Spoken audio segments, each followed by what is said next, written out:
Emily Carter learned that some doors were not opened by accident. Some doors were the last mercy left between a woman and the men hunting her.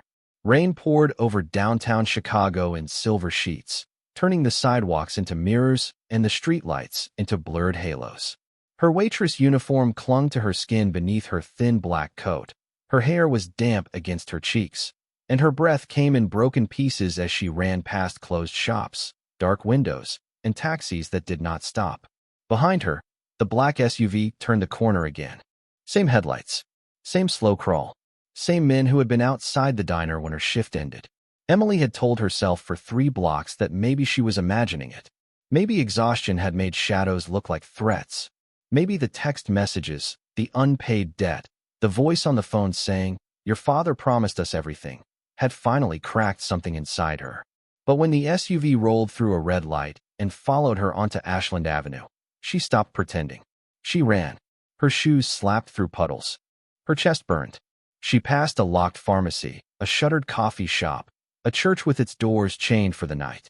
There was nowhere open, nowhere safe, nowhere that belonged to girls like her after midnight. Then she saw the restaurant. It stood at the end of the block behind tall glass doors and gold lettering she could barely read through the rain. Marcello's. Expensive. Quiet. The kind of place where men in suits spoke softly and decided other people's futures over wine. A valet looked up as Emily stumbled beneath the awning. His expression changed when he saw her face. Fear recognized fear. She grabbed the brass handle before he could stop her and pushed inside. Warmth hit her first. Then music. Low piano. Crystal glasses. The smell of roasted garlic, expensive cologne, and money. Conversations died one table at a time as Emily stood dripping on the marble floor, a poor waitress in a place where even panic looked out of dress code. Her hand pressed to her ribs. She looked back through the glass. The SUV had stopped across the street. 2 men stepped out. Emily moved deeper into the restaurant before her legs could fail. She needed a bathroom, a back door, a manager, anyone. But then she saw him. At the farthest table, beneath a circle of amber light, sat a man who made the room feel like it was built around him. Vincent Hayes. She did not know his name yet, but every instinct in her body understood power when it saw it. He was broad-shouldered, dark-haired, perfectly still in a black suit, one hand resting near a glass he had not touched. 2 men stood behind him like shadows. Across from him, 3 older men watched him with the careful fear of people pretending they had choices. Vincent's cold gray eyes lifted from the table and landed on her.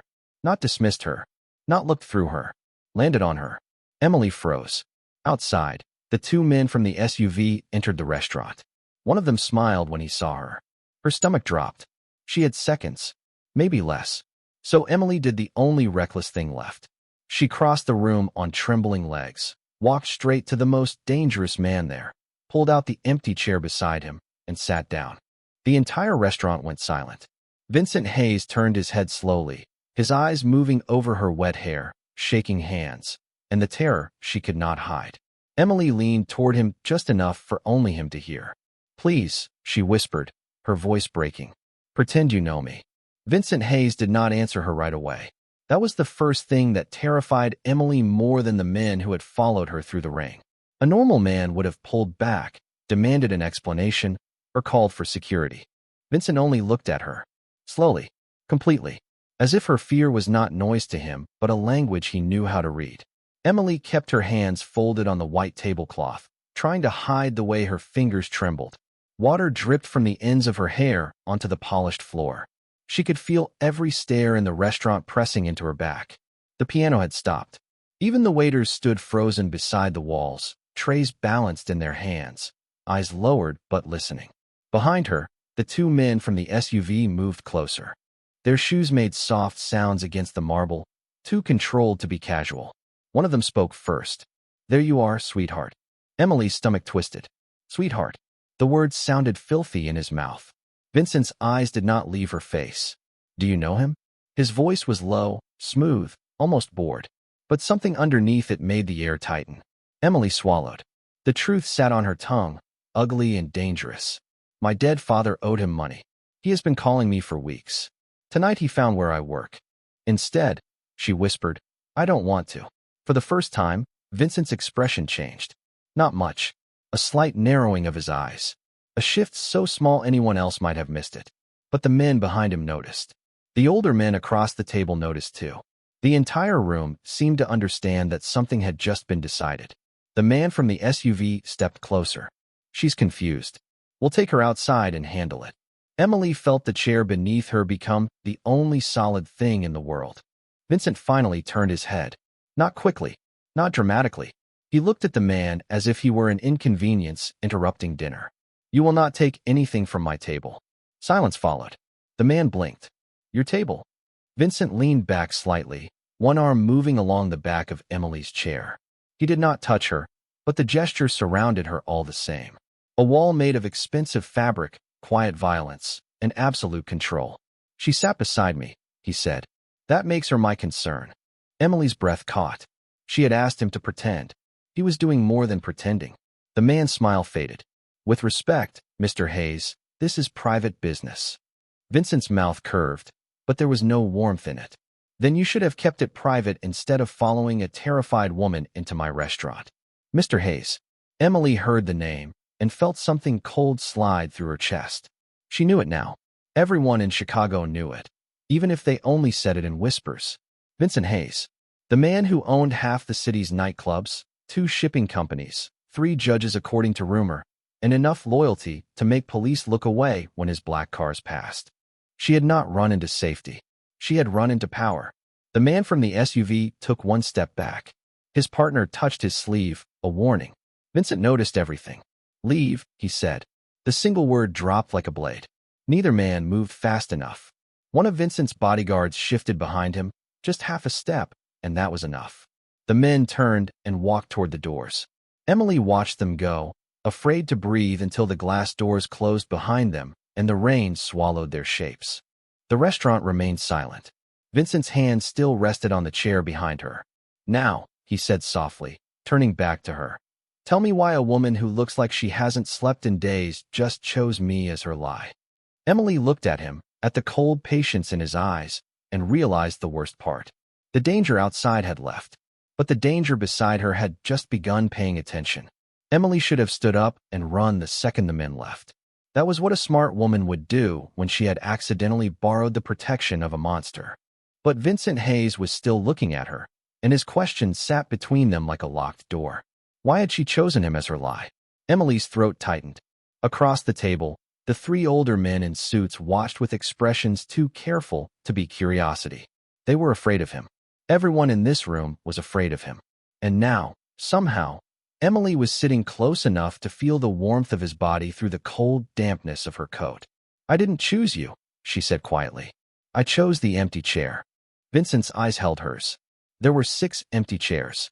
Her pulse jumped. She looked away first, down at the untouched wine glass near his hand, at the silverware arranged with perfect precision, at anything that wasn't his face. You looked like someone they wouldn't argue with. A faint silence followed. Not amusement. Not anger. Something heavier. You were right. The words were calm, but they made the older men across from him lower their eyes. Emily's fingers tightened around the edge of the tablecloth. Thank you for helping me. I'll go now. She started to push back her chair. Vincent's hand moved. Not to grab her. Not to touch her. Just 2 fingers pressing lightly against the back of her chair, stopping it before it made a sound. The gesture was so controlled it frightened her more than force would have. Sit. Emily froze. Mr. Hayes. Vincent, he corrected. Her eyes lifted. What? If you're going to pretend to be my girlfriend in front of men stupid enough to follow you into my restaurant, you won't call me Mr. Hayes like you serve my table. Heat rushed to her face. This was not planned. No, he said. That is the only reason I'm curious. One of the men across the table cleared his throat. Vincent, perhaps we should continue this another time. Vincent did not look at him. We're finished. The man stiffened. The agreement will wait. This concerns $8 million. Vincent finally turned his head, and the temperature of the room seemed to drop. I said it will wait. No one spoke after that. Emily stared at him, stunned. Whatever meeting she had interrupted mattered. The papers on the table, the silent men, the bodyguards, the sealed envelope near his glass. This was not dinner. This was business. Dangerous business. And he had ended it because a soaked waitress had whispered one desperate sentence in his ear. Vincent stood, buttoning his suit jacket with one smooth motion. Every man at the table rose immediately. Emily did not move. She did not know the rules here. She did not know whether standing made her look guilty, staying made her look rude, or breathing made her look weak. Vincent looked down at her. "Come with me." I said thank you. "That doesn't mean I belong to you." The words came out sharper than she intended. A flicker crossed his face, quick and unreadable. For 1 second, Emily thought she had made a fatal mistake. Then Vincent leaned closer, his voice low enough that only she could hear. "No, but those men outside think you do. And right now, that lie is the only thing keeping them from trying again." Emily's anger faded into cold reality. The SUV, the texts, the debt, the way one of them had smiled when he called her sweetheart. She looked toward the glass doors. Rain blurred the city beyond them, but she could still see headlights idling across the street. Waiting. Vincent saw her see them. His jaw tightened. "There it is," he murmured. "The truth you were hoping I wouldn't notice." Emily stood slowly. Her knees felt weak, but she forced her chin up. "I don't need your money. I didn't offer money. I don't need pity either." His eyes moved over her face, and for the first time, something almost human touched the coldness there. "Good," he said. "I don't pity people who are still standing." He turned toward the private hallway at the back of the restaurant. His bodyguards moved before he gave an order, clearing the path as if the world had already agreed to step aside. Emily hesitated. Vincent stopped without turning around. "Emily." Her breath caught. She had never told him her name. Slowly, she looked at his back, at the broad shoulders beneath the black suit, at the man who had entered her nightmare and somehow already knew too much. "How do you know my name?" she whispered. Vincent looked over his shoulder, his gray eyes unreadable. "That," he said, "is why you're coming with me." Emily followed Vincent Hayes into the private hallway because fear gave her no better option, but every step felt like walking deeper into a room without exits. The sound of the restaurant faded behind them, replaced by the muted hush of expensive walls, soft carpet, and rain tapping against narrow black-framed windows. Vincent walked ahead of her with the calm of a man who owned every shadow he passed. His bodyguards stayed several feet behind, close enough to protect him, far enough to make it clear they were not the ones in control. Emily's wet shoes made small dark marks on the carpet. She hated noticing that, hated that even terrified. Part of her still felt like the waitress who would apologize for making a mess in a place that never wanted her there. Vincent stopped at a dark wooden door, opened it, and stepped aside. Inside, Emily looked at the room beyond him. A private office. Low light. Leather chairs. A wall of liquor bottles untouched behind glass. A large desk with nothing on it except a closed black folder and a silver lighter. No windows facing the street. No witnesses. Her body refused to move. Vincent noticed. Of course he noticed. "I'm not going to hurt you. Men like you always say that in rooms like this." The words slipped out before she could soften them. One of the guards behind her inhaled sharply, as if she had just stepped in front of a moving car. Vincent's expression did not change, but his eyes sharpened. "Men like me. Powerful men. Men who expect frightened women to be grateful because they were not the worst danger in the room." Silence settled. For one heartbeat, Emily thought he would punish the honesty. Instead, Vincent turned to his guards. "Wait outside." "Sir," one of them said, uneasy. Vincent did not look away from Emily. Outside, the guards left. The door remained open. That surprised her more than anything. Vincent saw her glance at it. "Better?" he asked. She did not answer, but she stepped into the office. He did not close the door. He moved to the desk, opened the black folder, and slid a photograph across the polished surface. Emily's breath left her. It was her. Not from tonight. Not from the diner. The photo showed her outside a hospital 3 weeks ago, holding a paper bag in one hand and a prescription in the other, her face tired beneath fluorescent light. "Why do you have this?" she whispered. Vincent's jaw flexed. "Because the men chasing you work for Daniel Cross." The name cut through her like cold wire. Daniel Cross. The man who had started calling after her father's funeral. The man who claimed her father had owed him $70,000. The man whose voice had smiled through the phone when he said debts could be paid in more than cash. Emily backed away from the desk. "You know him. I buried a deal with him 2 years ago." "That doesn't answer me." "It answers enough." Her hands curled into fists. "Were you watching me?" Vincent's gaze held steady. "I was watching him. And I was what?" Collateral. Something flickered in his eyes then. Not guilt exactly. Something darker, more controlled.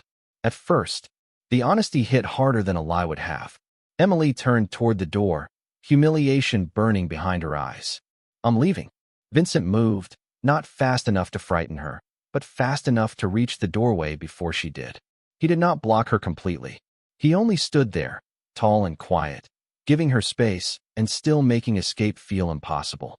Cross does not threaten people for small debts, he said. If he came for you tonight, it means your father left you something he wants. Emily froze. Her father's old storage key flashed in her mind. The one taped beneath the drawer of his nightstand. The one she had not told anyone about. Vincent saw the truth pass across her face. His voice dropped. There it is again. Emily looked up at him, heart pounding. I don't know what you're talking about. You do. Rain whispered against the windows. Somewhere outside, a car engine idled too long. Vincent looked toward the hallway, then back at her. The lie worked downstairs, Emily. It won't work in here. Her phone vibrated in her coat pocket before she could answer. Once. Twice.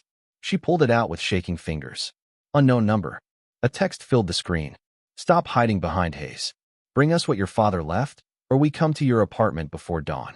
Emily's face went cold. Vincent read it over her shoulder without touching her. When he spoke, his voice had changed. It was quieter, deadlier. Now you're not leaving. Vincent's words did not sound like a threat at first. They sounded like a door locking somewhere Emily could not see. Now you're not leaving.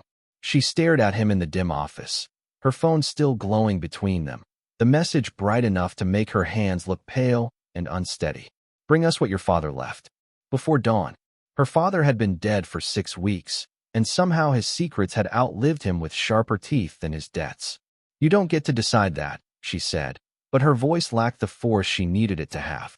Vincent's eyes moved from the phone to her face. I'm not deciding your life. I'm preventing a mistake. You don't know anything about my life. I know Daniel Cross sent 2 men to follow you after midnight. I know he put someone outside your diner. I know he had a photograph of you at Mercy Hospital 3 weeks ago. I know he does not make empty threats. Emily's breath tightened. Mercy Hospital. The prescription in the photograph. Her mother's medication. The secret shame of choosing between rent, food, and pills that kept someone alive. Vincent watched the realization land, and for once, he did not press harder. That almost made it worse. What did your father leave you? He asked. Emily looked toward the open door. The hallway beyond was quiet, but not safe. Nothing felt safe anymore. Nothing. Vincent's jaw flexed once. Emily. Her name in his voice had begun to feel dangerous, not because it was harsh, but because it sounded like he expected the truth from her. Like he was already tired of every lie she used to survive. She stepped back from him. A storage key, she admitted. That's all. I found it after the funeral. It was taped under his nightstand drawer. I haven't used it. Where is it? My apartment. Vincent's eyes sharpened. Of course it is. Don't say it like I did something stupid. I didn't know men would start chasing me through the rain over a key. He took one slow breath, and Emily saw the restraint in it. Not softness. Restraint. The kind a dangerous man used when he was trying not to frighten someone already on the edge. I'm taking you there. No, the answer came fast. Too fast. Vincent studied her. No. No. You are not coming into my apartment. You are not taking over my life because I sat beside you for 5 minutes. Those 5 minutes are the reason you're still standing here. And I thank you. You're welcome. That doesn't make me yours. Silence struck between them. The words had come out loaded, too close to the lie she had asked him to perform downstairs. His girlfriend. His concern. His table. His. Vincent's gaze darkened, but he did not move closer. No, he said quietly. It makes you a target standing in my office with men outside who already believe you belong to me. Emily hated the way her pulse reacted to that.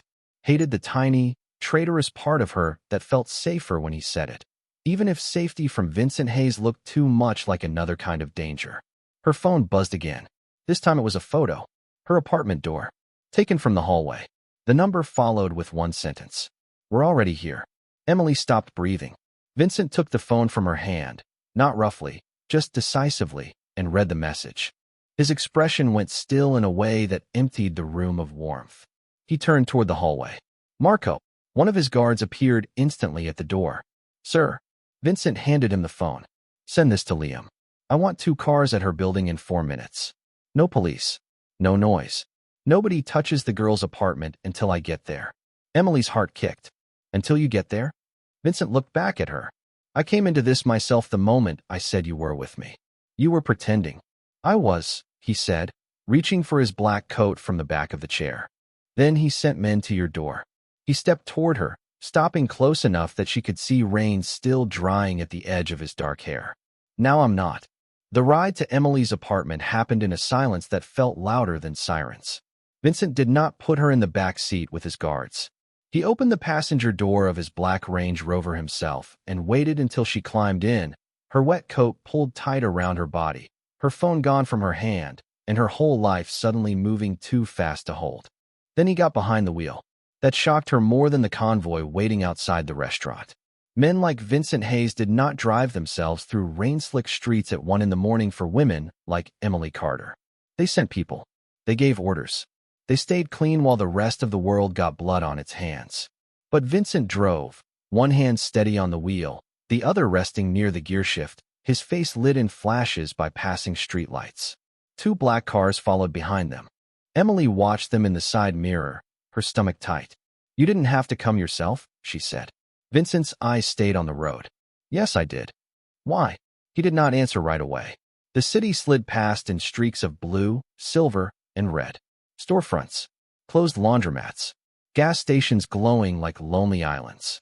People under umbrellas who had no idea that 3 cars were cutting through the night because a dead man's daughter had found the wrong chair in the wrong restaurant. Because Cross expected me to send men, Vincent said finally. He knows how I operate. Emily looked at him. And how do you operate? His jaw tightened slightly. From a distance. The answer should have comforted her. It did not. Because tonight he had broken that rule, and she did not know whether that made her safer or more trapped. Her apartment building came into view 10 minutes later, a narrow brick structure above a closed flower shop, its windows dark, its front steps wet with rain. One of Vincent's cars was already at the curb. 2 of his men stood beneath the awning, calm and alert. No shouting, no flashing lights, no dramatic chaos, just quiet control, which somehow made it feel more dangerous. Vincent parked across the street. Stay here. Emily turned to him sharply. That's my home. And someone may be inside it. My mother's medication is in there. The key is in there. Everything I own is in there. Emily. Her name stopped her, not because it was loud, but because it was steady. He looked at her fully then. I said stay here because I need you alive, not obedient. The words moved through her before she could defend against them. I need you alive. Not pretty. Not grateful. Not quiet. Alive. She looked away first, blinking hard. Don't say things like that if you don't mean them.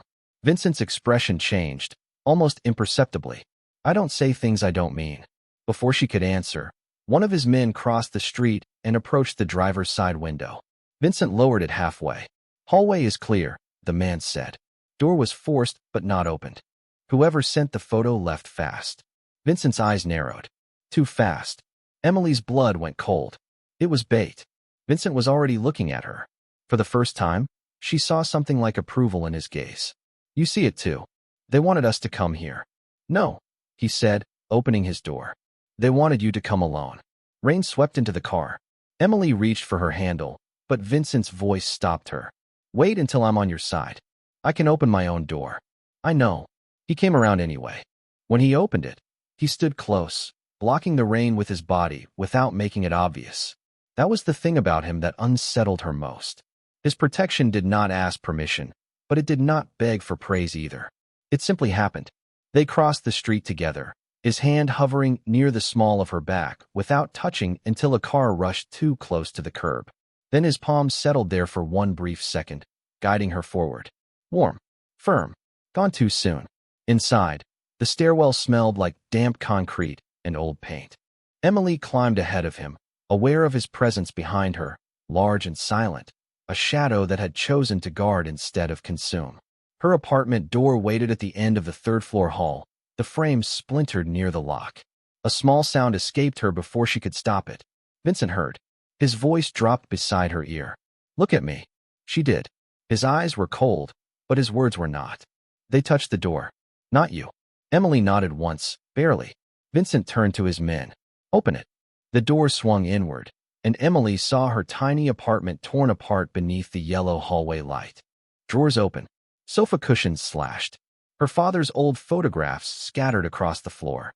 And on the kitchen table, placed neatly where it had never been before, was a white envelope with Vincent's name written across it. The envelope on Emily's kitchen table looked more frightening than the destroyed apartment around it. Broken drawers, slashed cushions, scattered photographs. All of that made sense in a brutal way. Men searching for something did damage. Men sending messages did theater.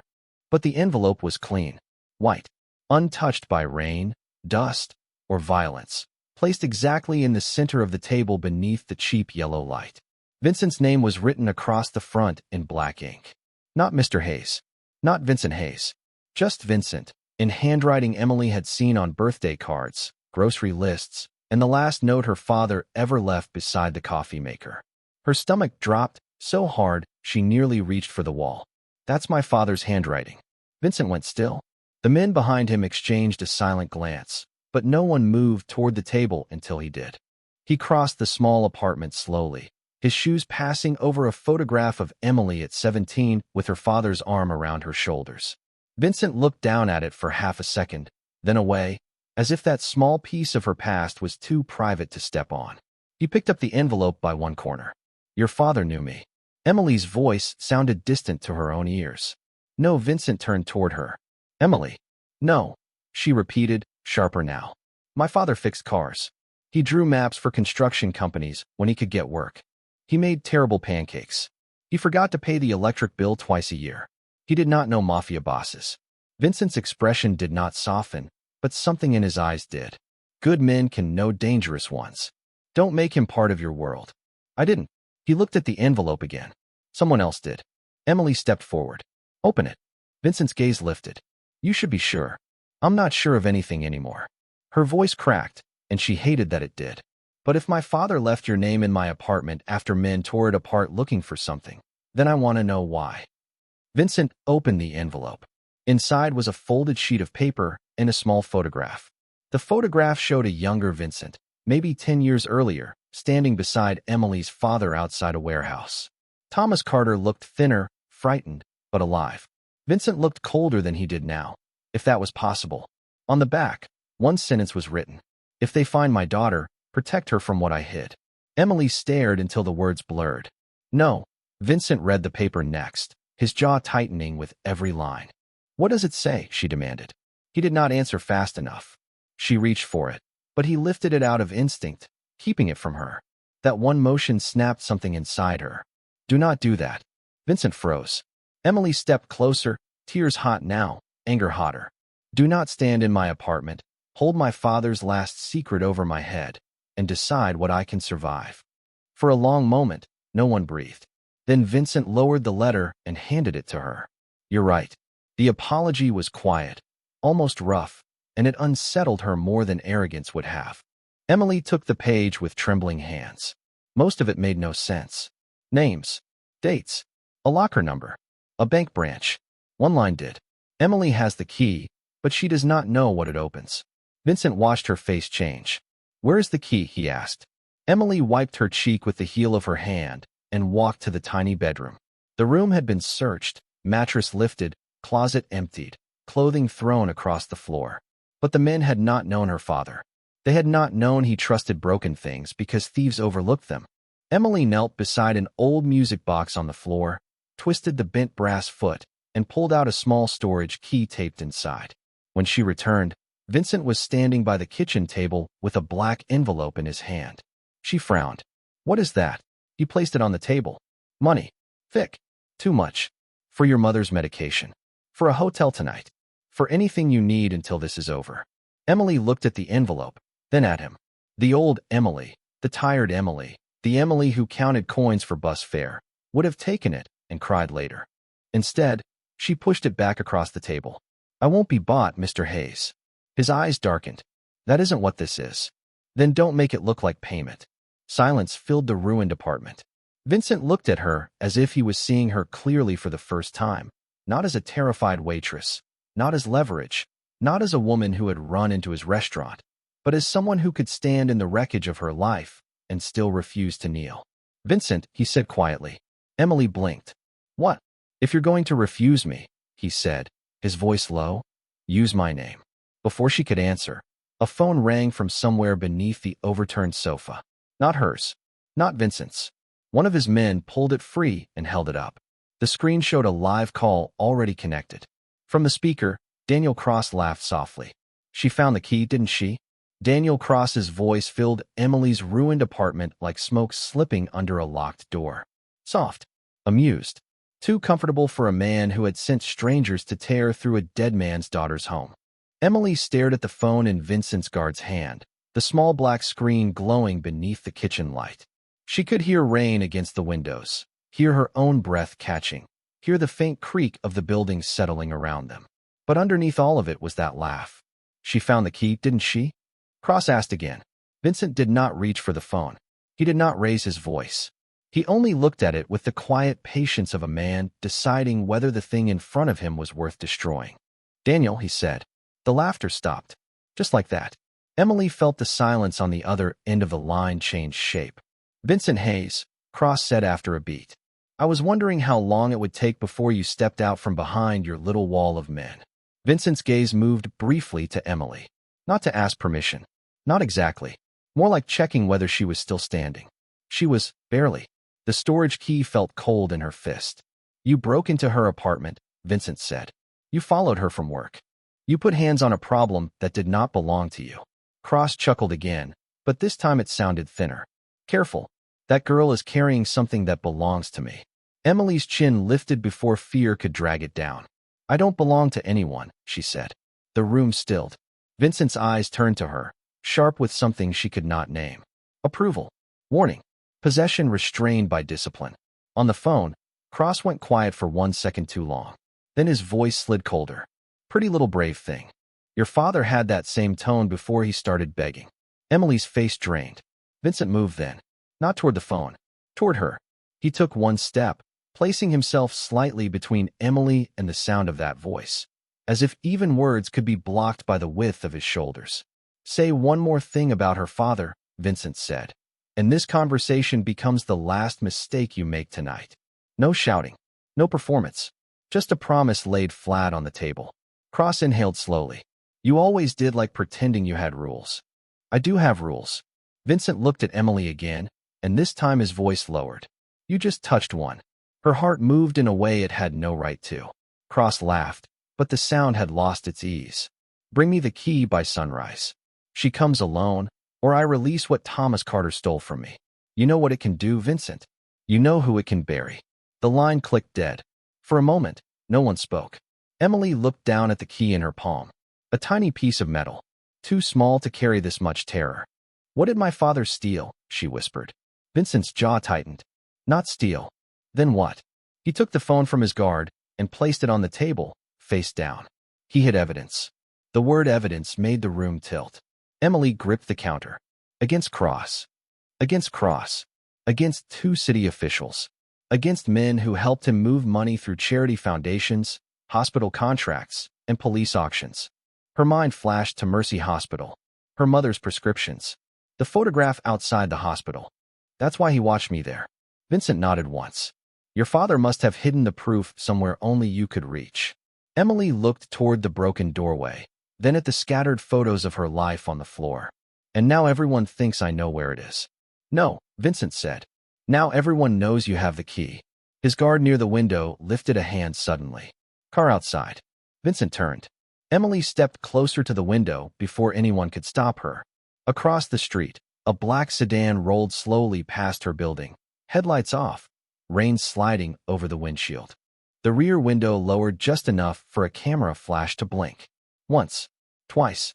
Vincent's hand closed gently around Emily's wrist and pulled her back from the glass. Not hard. Not possessive. Protective.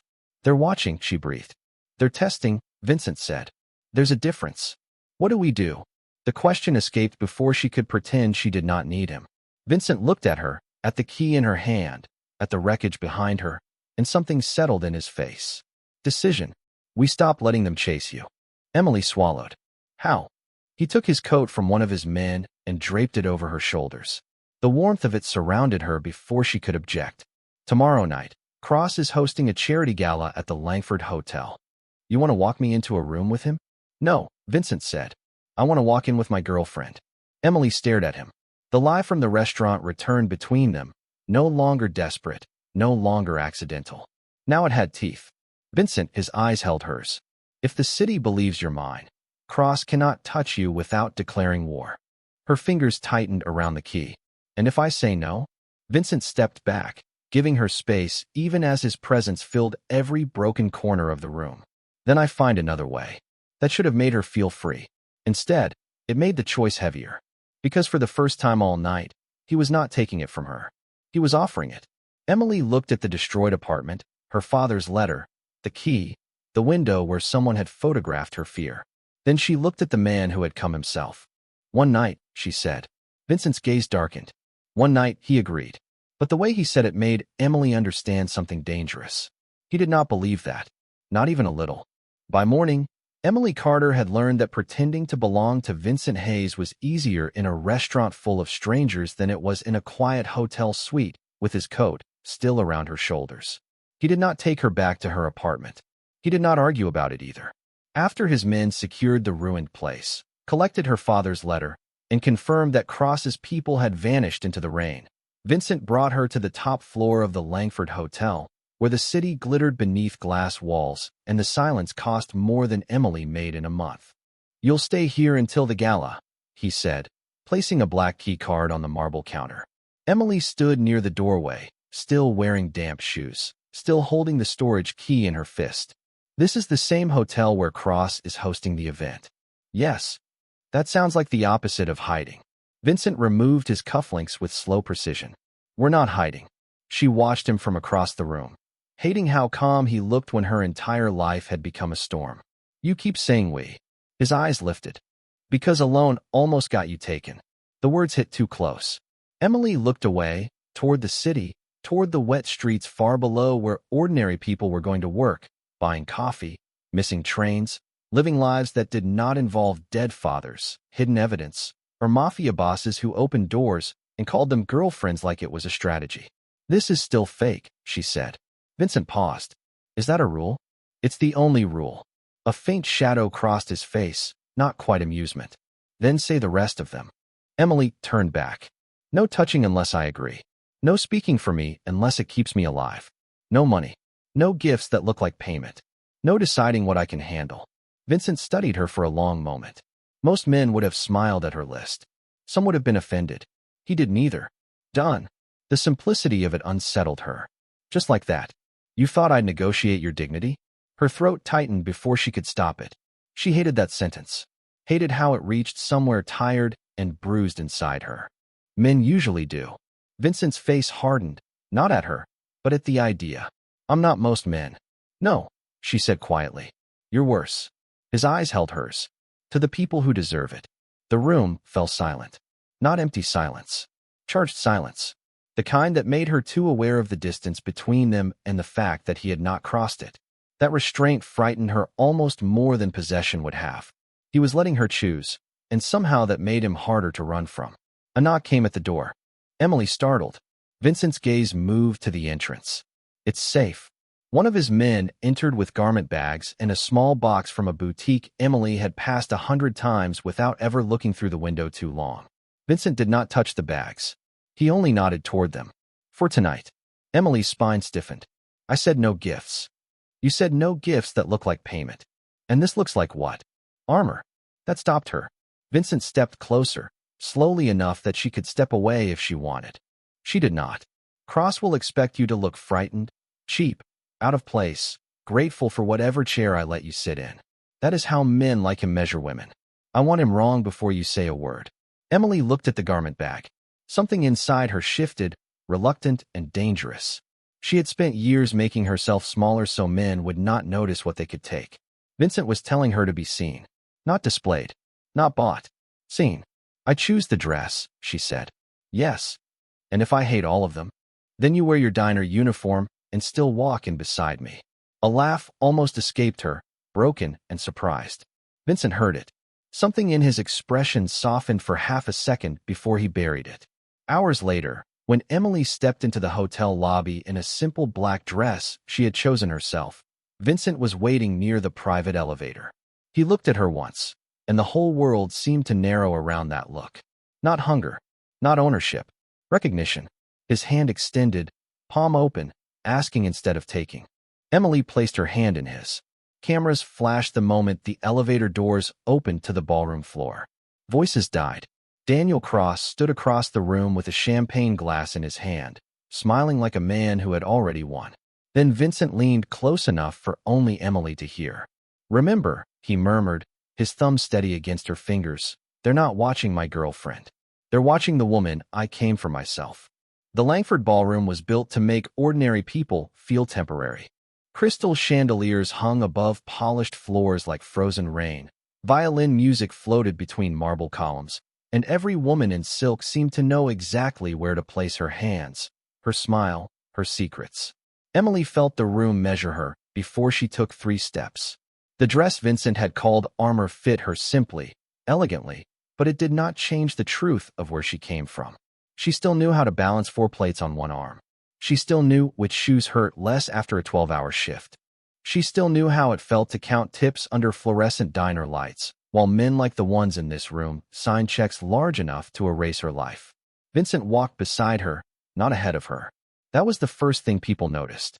The second was that his hand remained at the small of her back, not pressing, not claiming loudly, just present enough to tell the room she had not wandered in by mistake. Whispers moved faster than the waiters. "That's her. The waitress." Cross said she was nobody. Emily heard enough to make her shoulders tighten. Vincent felt it. His thumb shifted once against her back, a silent command. "Stand." She did. Daniel Cross approached with a champagne glass and a smile polished smooth by cruelty. He was handsome in a soft, expensive way, the kind of man who had never needed to raise his voice because other people did his damage for him. "Vincent," he said warmly, "and you brought a guest." His eyes moved to Emily, lingering just long enough to insult without touching. "Miss Carter, isn't it? I almost didn't recognize you without the diner apron." Heat climbed Emily's throat, but before she could answer, Vincent's voice cut in, calm and cold.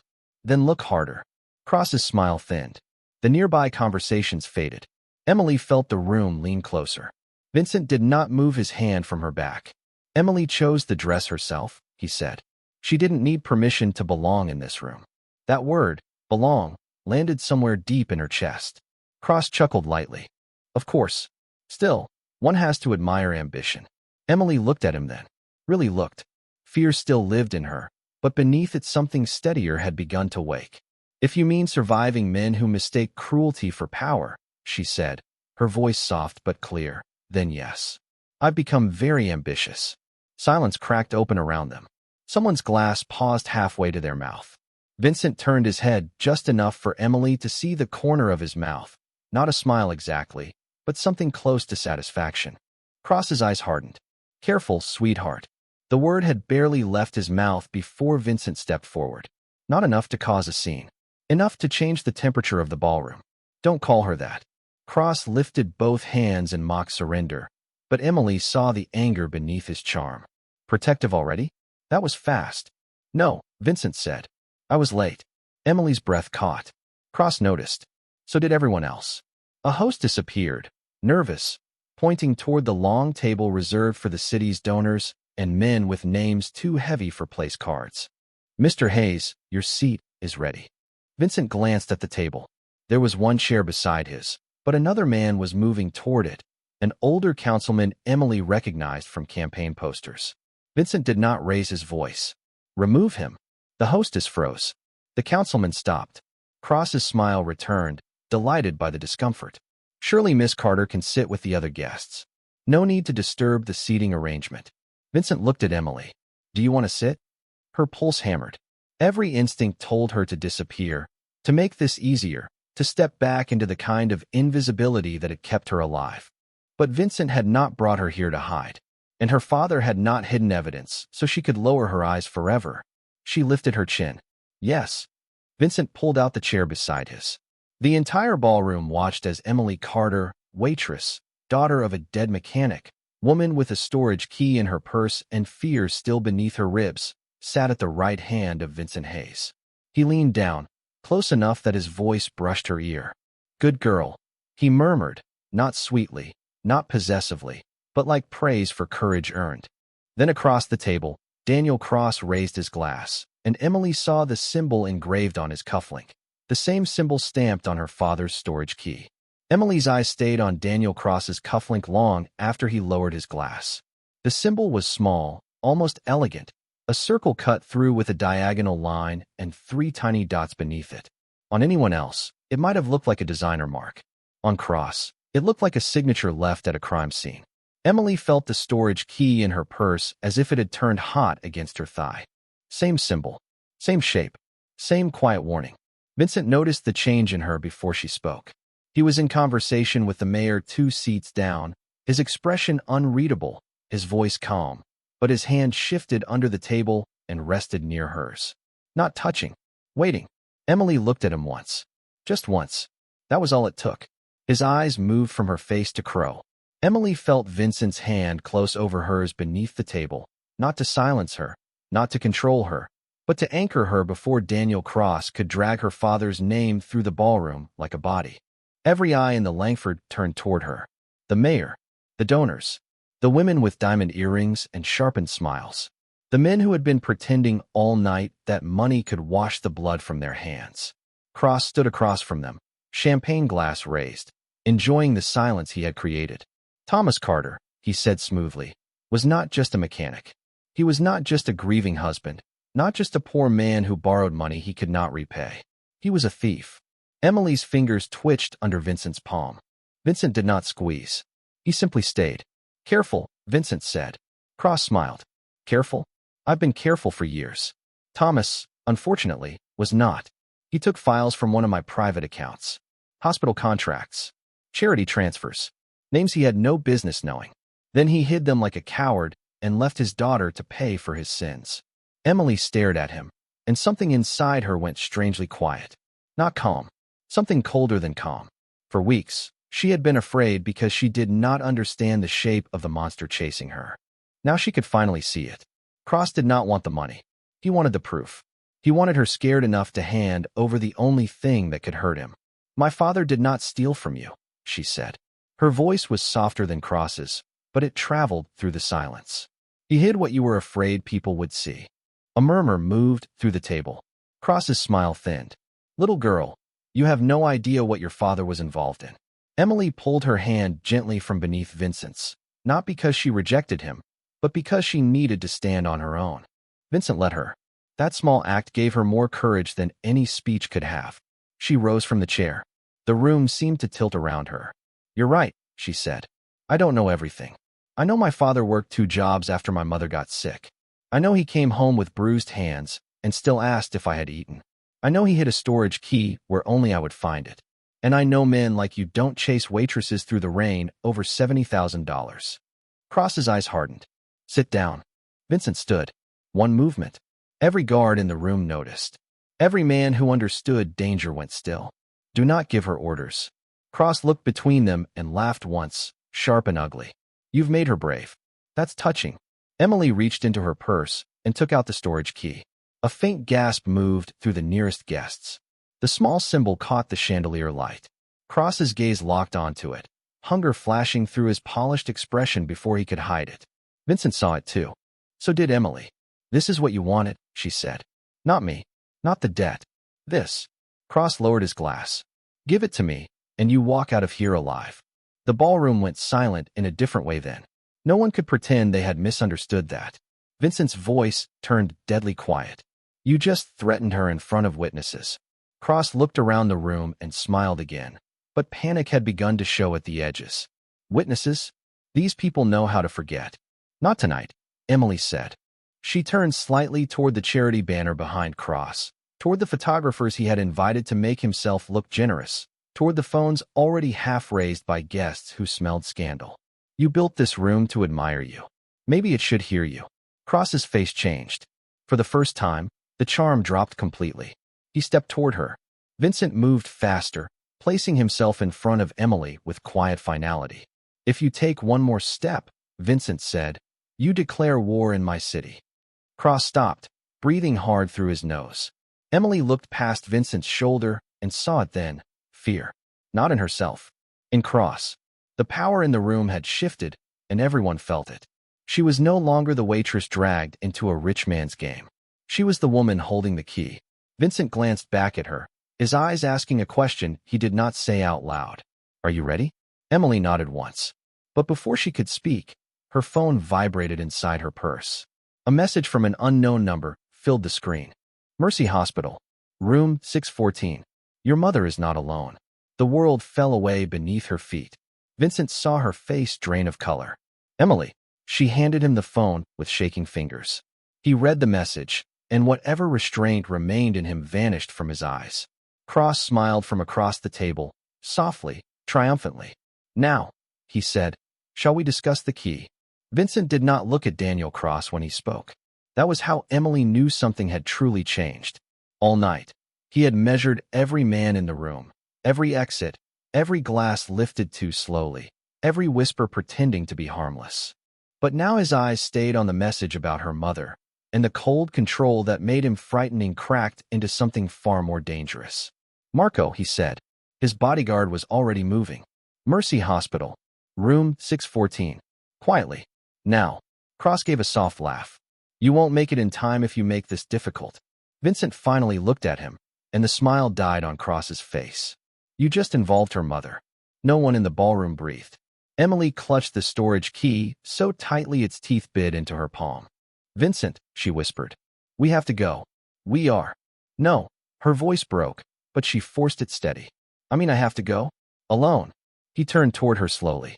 Do not say that again. If I give him the key, he'll leave her alone. He won't. You don't know that. I know men like him. Vincent stepped closer, lowering his voice so only she could hear. They don't stop because they get what they want. They stop when they're made unable to reach for more. Emily's eyes burned. This is my mother. I know. Then let me save her. Something moved across his face then, not anger, not softness, but pain held behind discipline. That is exactly what I'm doing. Cross's voice cut across the table. How touching. The waitress and the king of shadows, pretending this is love instead of leverage. Emily flinched before she could stop herself. Vincent saw it. His jaw tightened. But before he could answer, Emily stepped away from him. The movement silenced the room more than any shout could have. She looked at Cross, at his polished suit, his cruel smile, his confidence that fear would always bring women to their knees. You want the key? She asked. Cross's eyes gleamed. Smart girl. Vincent's voice dropped behind her. Emily. She did not look back, because if she did, she might lose the strength to do what terrified her. Then meet me outside Mercy Hospital in 30 minutes. Cross tilted his head. Alone? No, Emily said, and for the first time that night, her fear did not own her voice. You don't get to choose the terms anymore. She lifted the key where everyone could see it. You want what my father hid? Then you come where the cameras are, where the nurses are, where every person you threatened can watch you reach for it. Cross's expression hardened. The room shifted. People were recording now. Not openly, not bravely, but enough. Phones angled under tables. Camera flashes pretending to be accidents. Vincent stepped beside her, not in front of her this time. Beside her. She gave you terms, he said. Take them. Cross stared at them both, rage flickering beneath his charm. Then he smiled with all the warmth of broken glass. 30 minutes. He turned and walked out, his men following like shadows pulled by a darker one. Emily's knees almost gave. Vincent caught her elbow, steady and careful. You should have let me handle him, he said. I was not going to let you become the only reason my mother lives. Emily. No. She looked up at him, tears finally spilling, but her voice unbroken. I asked you to pretend you knew me. I didn't ask you to bleed for me. His eyes darkened. Too late. The words hit her harder than any confession could have. Outside, sirens wailed faintly in the distance, swallowed by rain against the hotel glass. Vincent took the key from her only after she let him, closing his hand over hers for one brief second. You are not going to Mercy alone, he said. You are not trading yourself, your father's proof, or your life for a promise from a man who uses mothers as bait. And if I run, she whispered. Vincent leaned closer, his voice low, controlled, impossible to escape. Then I find you before he does. At Mercy Hospital, 28 minutes later, the elevator doors opened onto the sixth floor. Emily stepped out with Vincent at her side, his coat around her shoulders, his men moving silently behind them. Room 614 waited at the end of the hall, the door half open, lights spilling onto the floor. Her mother's bed was empty. On the pillow lay a single black phone, already ringing.